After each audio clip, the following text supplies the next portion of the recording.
This presentation is on standard functional specifications for law enforcement records management systems. The previous two versions of the document were developed to provide a starting point for law enforcement agencies to use when developing records management systems requests for proposals, streamline the process and lower the cost of implementing and maintaining an RMS, and promote information sharing and best practices. Both of these versions were supported by quite a few organizations and operated under federal and grant funding. Unfortunately, the organization who worked on these no longer exists, and the document had not been updated since 2009. These documents are still important to law enforcement and the software providers that deliver RMS solutions, as it drives so much of the procurement in the industry. However, the documents have shown their age and have been in need of updating to include the latest technological advancements.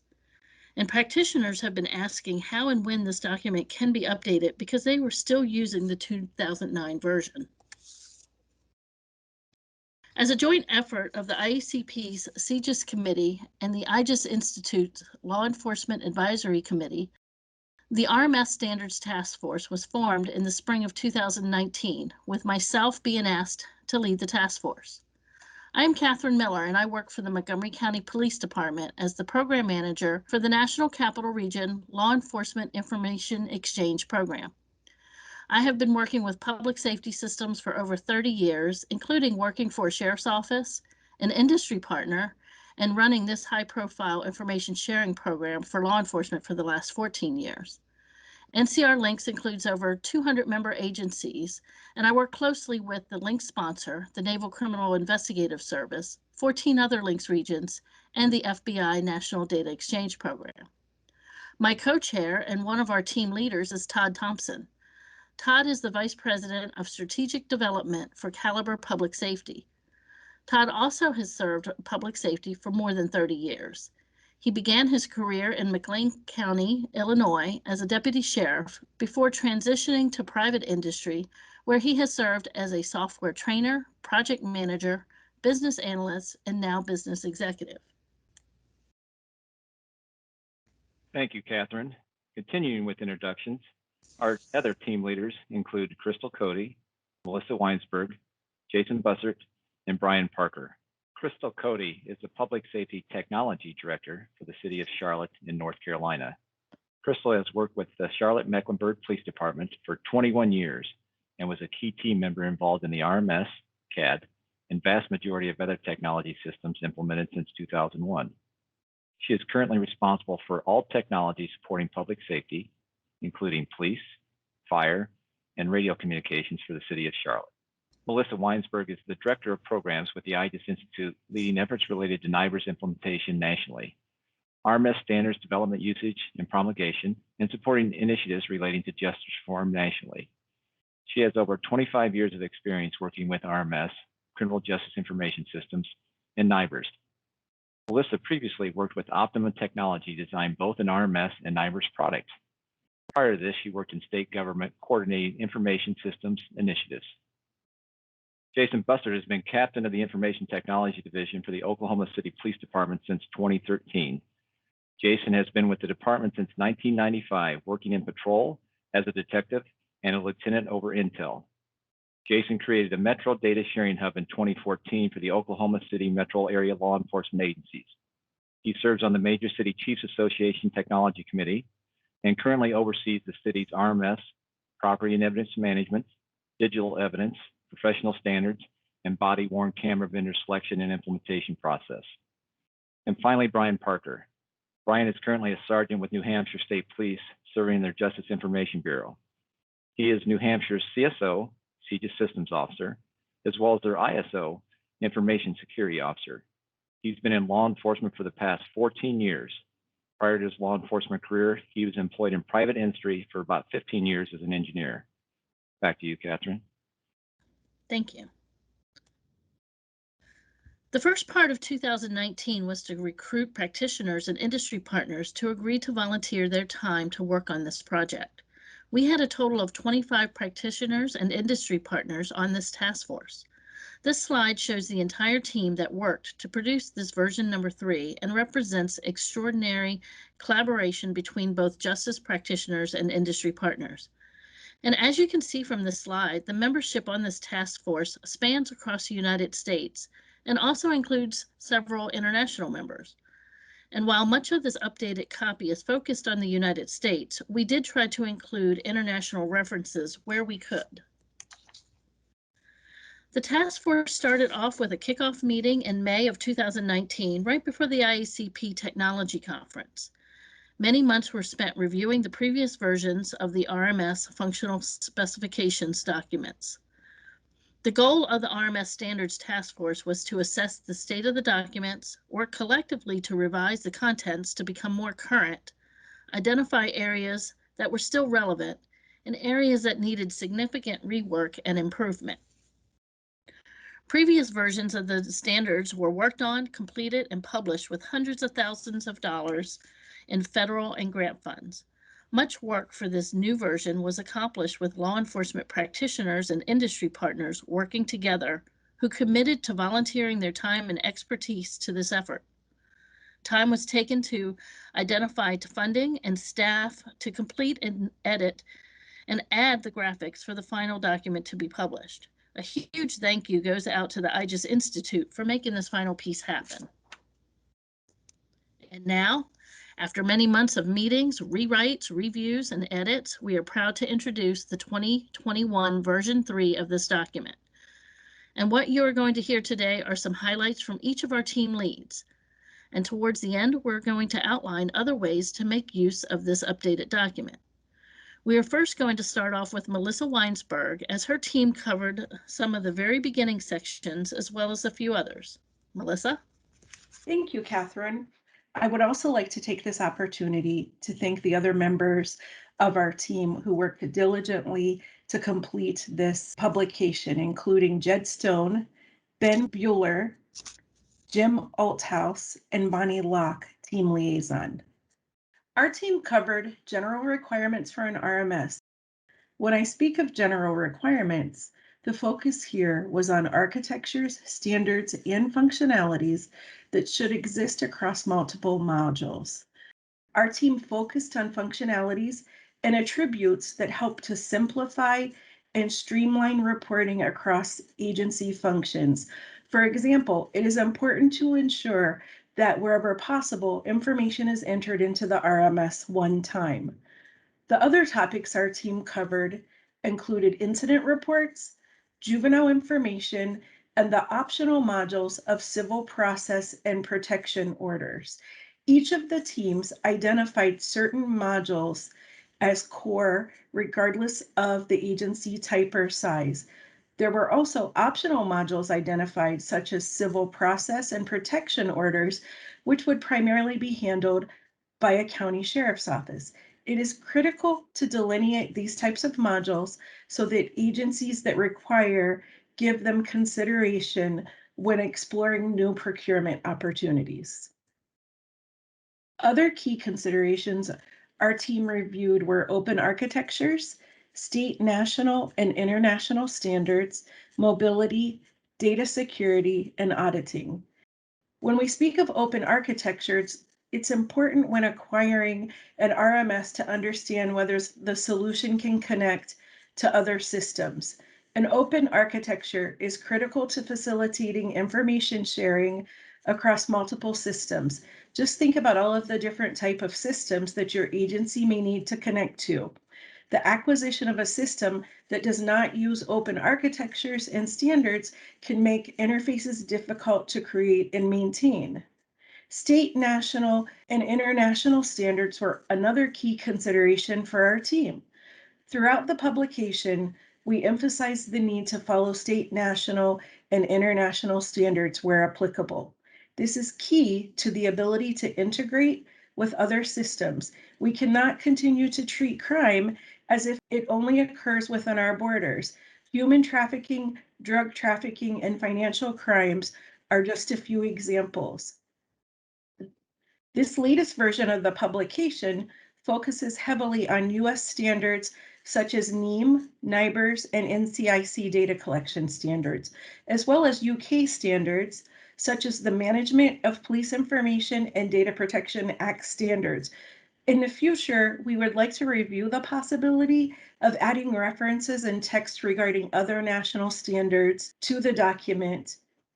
Mobility was another key consideration for our group. We do focus on this heavily in the publication, as mobile-friendly applications are key to officer success, given that much of officer reporting is in the field.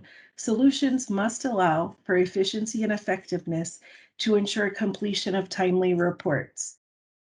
Data security is also important. While you'll find that data security is a focus in future publications, it will be helpful to define additional security concerns as they relate to law enforcement. Most agencies are familiar with state and FBI CJIS security policy, but there are other aspects of security that must be considered to protect data and agency resources. The UK National Industrial Security Program has some excellent resources and guidelines. Links to these are available at the end of the publication. Finally, auditing is a key component that was considered as part of the publication. Audits are a key component of any RMS. When considering a new solution, law enforcement agencies should ensure proper auditing capabilities from the perspective of recording details of changes made to reports, printing of reports, and even auditing of property stored in the property room. Lack of proper audit functions is a major risk for law enforcement. Our team focused on the incident reporting chapter, and there are several key takeaways I will discuss. First and foremost is streamlined data entry. An efficient RMS should allow for common data to be entered once. This data should flow to common fields so that officers do not have to enter the same information twice. Information should flow seamlessly across a report. Automated workflows simplify the reporting approval process. As an officer, there should be no need to concern yourself with who is approving a report. When complete, the report should automatically flow to the next level once the report meets quality standards that occur through data checks, such as the NIBRS or agency-imposed validation requirements. It is also important for agencies to have the ability to write multiple supplements at once. In larger incident systems that allow for complex cases, it is important for officers to be able to complete supplements simultaneously to ensure that work is completed efficiently. And finally, given the times we are in, it's important that we design our RMS systems to allow for transparency of the data collected in those systems and to be able to quickly produce that data for public consumption where appropriate. Now I'm going to turn it over to Jason. Thank you, Melissa. I had a great team to work with on this project. Flo Meyer, Michael Kuntz, Dan Mahoney, Kyle Comer, and our liaison, Bill Ford, who was an incredible resource for us throughout this process. We brought several items up to date in asset management, fleet management, and personnel management systems in the document. These are typically outside the normal RMS systems, but for some agencies, they are included in their RMS. The RMS needs to be connected to external personnel management systems to help where people are assigned and their organization structure, which helps with keeping the workflows up to date. This will help with managing the systems, especially in a larger agency. Our main focus, though, were on these three modules. While this is not a CAD document, we attempted to identify information that would make systems more efficient and effective. One requirement is that data needs to pass from CAD to RMS, and just as important, information from RMS that also needs to be available to the officer in CAD. Most RMS systems will have the information about where gang members, mental health consumers, and wanted suspects live by their address. This information needs to be passed on to the responding officers through CAD. Recent arrests, recent calls at an address need to be able to be alerted to the officer without having them to do any search. They need to know about recent issues at the address before they arrive. This type of information allows officers to properly respond to the call with the right resources. With NextGen 911, text, pictures, and video may be included in the call and could be a vital piece of evidence that needs to be treated as such and made available for the RMS to be part of the case. All the information about property and evidence is usually recorded in the field. That information needs to flow from the RMS to the property and evidence program without having to re-enter it. That's kind of a theme throughout this document, is making it more efficient and more effective for the officer. The system should be able to use configurable barcodes to track evidence better. Evidence such as drugs, money, guns should not have to be re-entered as property when booked into the system. APIs should be part of the system that connect to other property management systems that other entities use, such as the prosecutor's office, court, or forensics labs, to help preserve the chain of custody of logs. And finally, we added quite a bit of information regarding auditing and inventory capabilities and best practices for property rooms.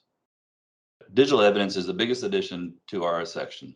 How we handle and store digital evidence needs to be like house done in a property room, keeping audit trails, limiting access, storing hash values to verify the authenticity of the evidence, etc. These are key to making sure the evidence is preserved properly and stands up in court.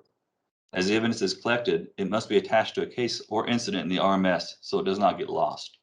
The evidence comes from so many sources: body-worn cameras, interviews, public uploads, crime scene investigators, and much, much more, that the evidence can get overwhelming if not properly handled.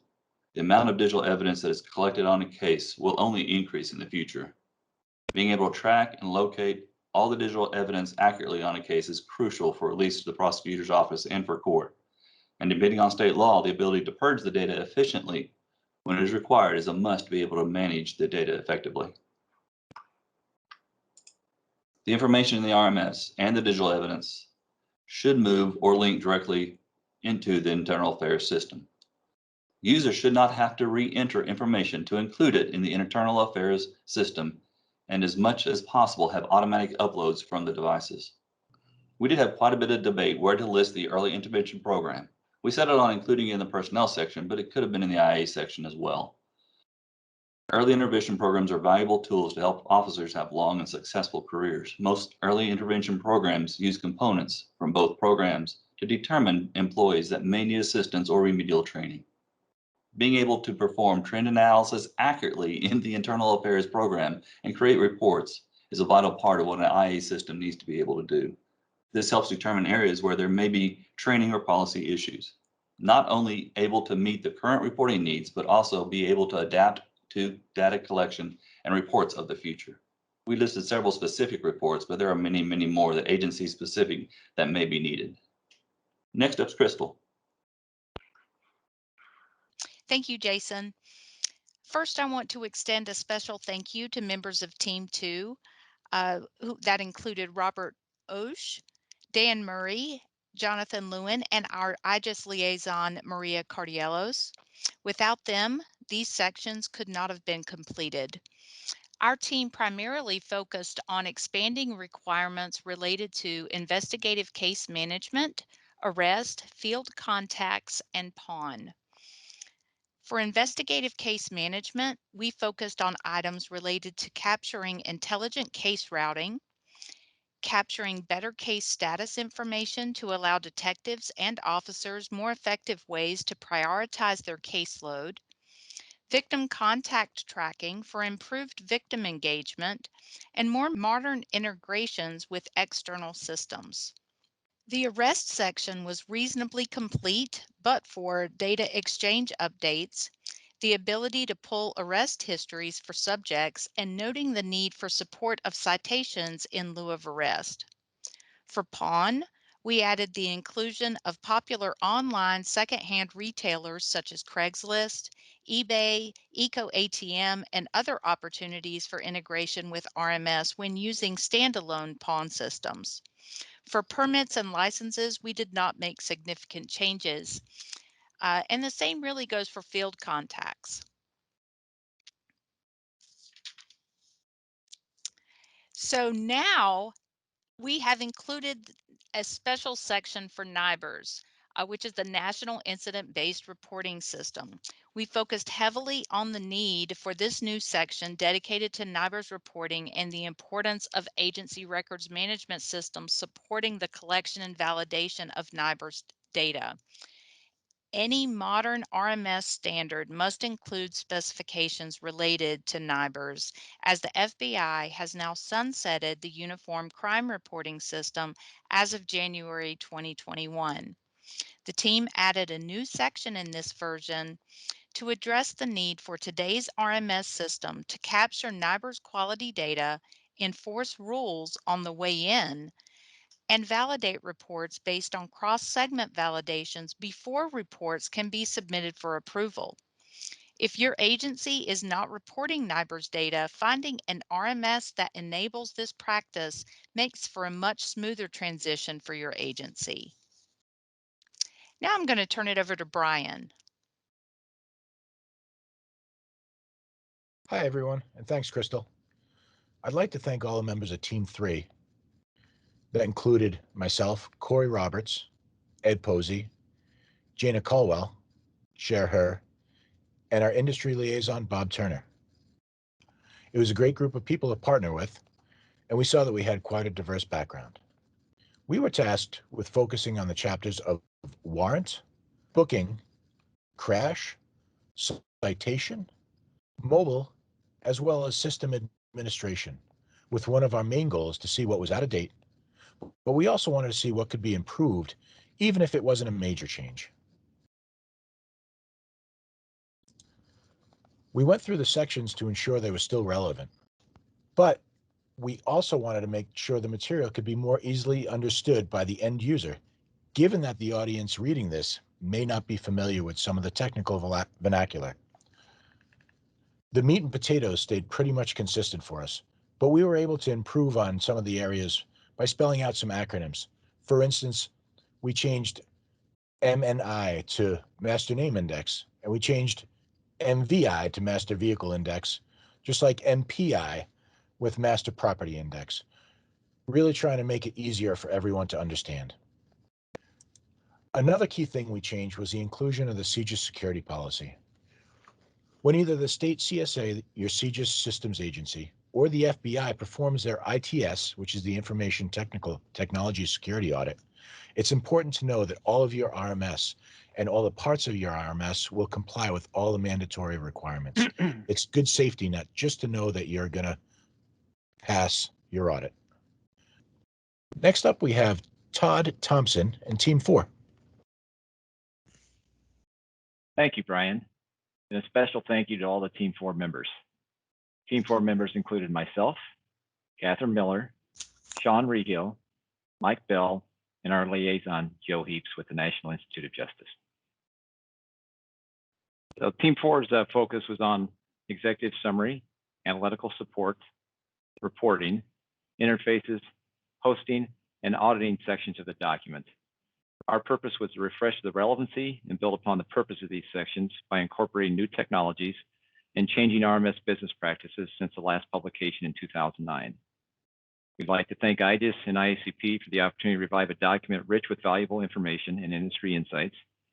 With a renewed purpose, the document will serve to guide agencies with acquiring an RMS best suited to meet their needs, comply with standards, and share information. Formatted with a new look and feel, the document is easier to read and draws attention to important topics. Care was taken to make sure the document is a valuable resource for each of the more than 18,000 public safety agencies in the United States. The document was reorganized into core business functions that are common to most public safety agencies and optional business functions designed for specific disciplines. One size does not fit all. Agencies can use the document to mix and match what works best for them to meet present and future business needs. The document emphasizes a strong focus on analytics, reporting, and APIs. The updated version introduces important initiatives and industry factors influencing the public safety market, such as NIBRS, Clery reporting, and cloud hosting. More to come on these important topics in the next few slides. Analytics and reporting. The standards document emphasizes the importance on data-driven policing. Data-driven policing is the process of making organizational decisions based on real-time data rather than intuition or observation alone. Consideration should be given to areas such as preemptive data analysis, standardized and ad hoc reporting, time period considerations, crime mapping and link analysis, and support for external analytical tools. The impact of COVID on budgets and unforeseen outcomes of police reform necessitate the need for many agencies to do more with the same or less resources.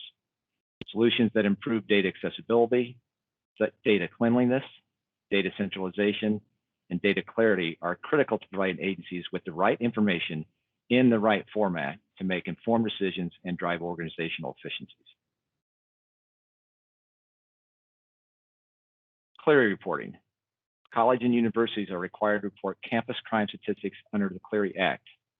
Care should be taken by these agencies to choose an RMS that has the capability to produce reports for offenses related to dating violence, domestic violence, sexual assault, and stalking, along with other data elements required under the Clery Act. Interfaces. Application programming interfaces, also known as APIs, and standard-based data exchanges, reduce data entry and enable data sharing. Interoperability is often an overused term, however, something every agency needs to be mindful of when acquiring an RMS. Records management systems must support APIs that streamline data entry, increase user efficiencies, improve data quality, and openly share information without excessive cost and burden to agencies. Cloud hosting.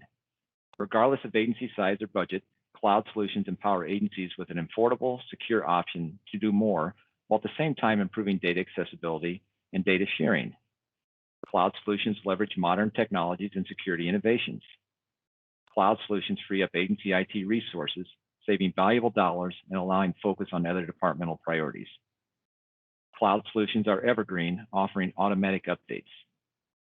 Agencies should consider the many benefits of a cloud hosting when deciding to acquire a records management system. That sums it up for our highlights on our RMS task force. Crystal is going to review other ways to utilize this document.